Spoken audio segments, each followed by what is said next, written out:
Can you get to native speaker level in German? Yeah, you can. So here's what you have to do in order to get there. You need to move to Germany, speak the language on a daily basis, listen to the language on a daily basis, and live there for several years. Can you learn German to native speaker level on your couch at home alone? No, I actually don't think so.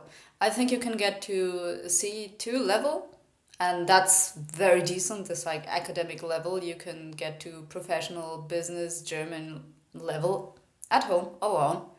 But to native speaker level, as in the vocabulary, I'm not talking about the accent. Accents don't matter.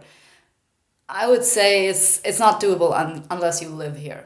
By saying that, I don't want to discourage you from anything. I want to encourage you because I want to let you know that you can get to see something level alone at home. And that's amazing. And I also want to point out that vocabulary is just so much more important than accents and how you sound.